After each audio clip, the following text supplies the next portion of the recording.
Explicaremos ahora el problema 23.15. También corresponde al tema de la ley de Coulomb, pero en este caso implica solución de vectores. Nos dice el problema, 3 cargas puntuales, Q1 igual a más 8 microcoulombs, Q2 igual a menos 4 microcoulombs y Q3 igual a más 2 microcoulombs se colocan en las esquinas de un triángulo equilátero que mide 80 milímetros por cada lado. ¿Cuáles son la magnitud y la dirección de la fuerza resultante sobre la carga de más 8 microcoulombs? Nuevamente lo recomendable es comenzar por interpretar la redacción de mi problema y tratar de plasmarlo en una imagen que nos permita visualizar la acción de las fuerzas que están actuando. Primero nos habla de que tenemos 3 cargas puntuales y me da los valores de esas 3 cargas y me dice que se colocan en las esquinas de un triángulo equilátero que mide 80 milímetros por lado. En esta ocasión, pues tengo que visualizar mis 3 cargas en un triángulo equilátero. No me dice por cuál comenzar, cuál va arriba, cuál va abajo, cuál va a la derecha, etc. Y eso puede llegar a resultar irrelevante. Las tomé en el orden como van, más 8, menos 4 y más 2. Al dibujar mi triángulo equilátero, así las puse en ese orden como las fui escuchando en el problema. Más 8, menos 4 y más 2. Aquí están mis 3 esquinas de mi triángulo equilátero, cuyo lado, en cada uno de sus lados, es de 80 milímetros de longitud. El problema me dice, ¿cuáles son la magnitud y la dirección de la fuerza resultante sobre la carga de más 8 microcoulombs? Ok, entonces este es mi punto de referencia. Sobre este punto en el que se encuentra la carga de más 8 microcoulombs es donde se pretende obtener la fuerza resultante. Por lo tanto, al trazar mi eje coordenadas, este punto en el que se encuentra la carga de más 8 voy a considerar que es el centro de mi eje coordenadas. Y a partir de ahí empiezo a hacer el análisis. Esta carga positiva de más 8 microcoulombs se encuentra influenciada por esta carga de menos 4 microcoulombs por una fuerza de atracción entre ellas, debido a que cargas opuestas se atraen. Por lo tanto, esta carga positiva se ve atraída hacia esta carga negativa. Hay una fuerza de atracción. Por lo tanto, sobre este punto dibujaré mi fuerza F2. Como se ve aquí, la voy a dibujar F2 en el cuarto cuadrante de mi eje coordenadas para mantener la dirección que establecimos aquí en el dibujo. Después, la influencia sobre la carga positiva de 8 microcoulombs. Aquí esta es una carga de más 2 microcoulombs. Y esta carga, con esta carga, como son del mismo signo, ambas positivas, se van a rechazar entre ellas. Por lo tanto, sobre este punto, aquella carga de 2 microcoulombs produce una fuerza hacia arriba y hacia la derecha, en esta dirección, rechazándose con esta. Aquí esta carga recibe una fuerza hacia cada repulsión con respecto a la de 2 microcoulombs. Por lo tanto, colocaré la fuerza F1 en el primer cuadrante. Vuelvo a recomendar pues que como yo, para recordar que mi fuerza F1 está provocada o está influenciada por la presencia de la carga de 2 microcoulombs positivo, pues aquí le voy a poner este paréntesis para yo recordar que esta fuerza está influenciada por esta otra carga. Para la fuerza 2 voy a poner el valor de la carga de menos 4 microcoulombs para yo recordar que esta fuerza F2 está provocada o influenciada por la carga de menos 4 microcoulombs. Mi eje coordenadas estará completo cuando yo le ponga ángulos. Como es un triángulo equilátero, pues también tengo que todos los 3 ángulos son de 60 grados. Haciendo un análisis, puedo ver que esta es como si yo trazo una horizontal imaginaria aquí sobre la carga de más 8 microcoulombs o sobre este ángulo de mi triángulo. Puedo observar que este ángulo con este son alternos internos, por lo tanto este ángulo es de 60 grados. Y de igual manera puedo ver que este ángulo con respecto a este son de 60 ambos, y este son opuestos por el vértice, también es de 60 grados. O puedo hacer diferentes análisis. Cada quien puede llegar a esta conclusión de que F1 tiene un ángulo de 60 grados con respecto a la horizontal y F2 también tiene un ángulo de 60 grados con respecto a la horizontal. Pueden llegar a esa conclusión de diferentes maneras. Así es como yo hice el análisis, por eso se los comparto. Con respecto a son alternos internos, son de 60 grados. Con respecto a también son alternos internos de 60 grados ambos, y opuestos por el vértice. Después de que concluí que estos dos ángulos son de 60 grados, pues comenzamos a calcular el valor de F1 y F2 con ayuda de la ley de Coulomb.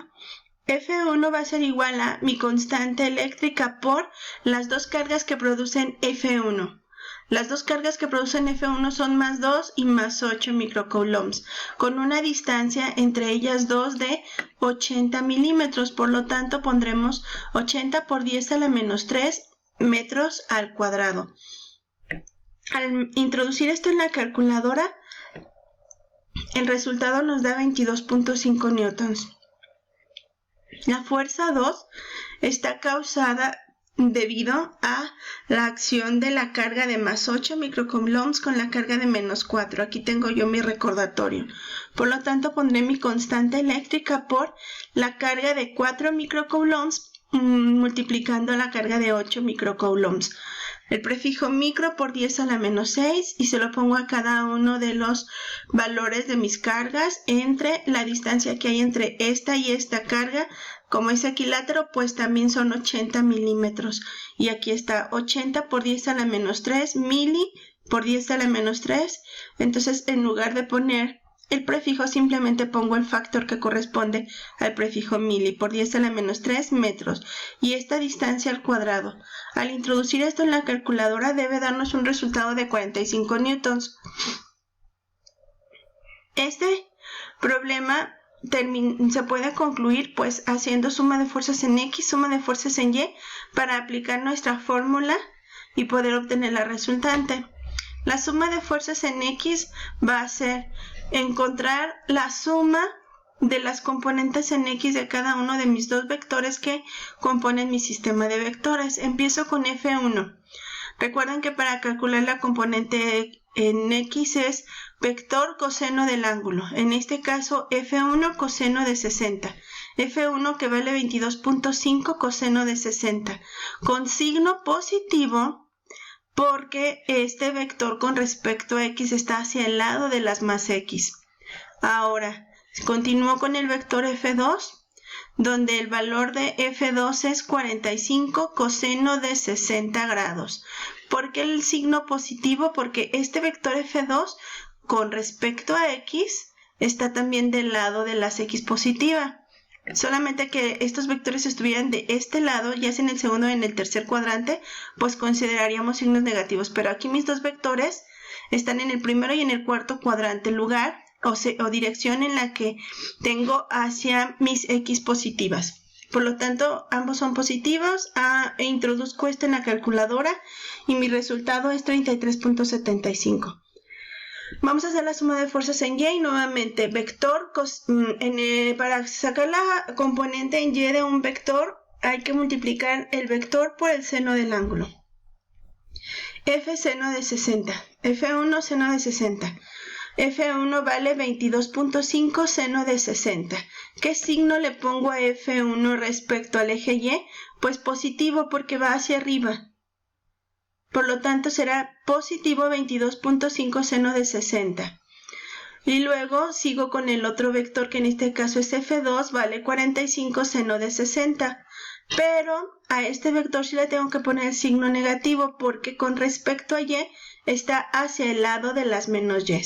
F2 va con dirección hacia el lado de las menos Y, su componente en Y va a ser negativa. Menos F2, 45 seno de 60. Introducimos esto en la calculadora y el resultado es menos 19.486 newtons. Por último, nos resta calcular la resultante y el ángulo. La resultante es la raíz cuadrada de la suma de fuerzas en x al cuadrado más la suma de fuerzas en y al cuadrado. Aquí lo sustituimos y tenemos que la raíz cuadrada de la suma de fuerzas en x, que es 33.75 newtons al cuadrado, más menos 19.486 newtons al cuadrado. La raíz cuadrada de esto es 38.97. Y ya tengo la resultante, me falta calcular el ángulo. Tangente a la menos 1 de suma de fuerzas en y, que vale menos 19.486 entre la suma de fuerzas en x, que vale 33.75 newtons.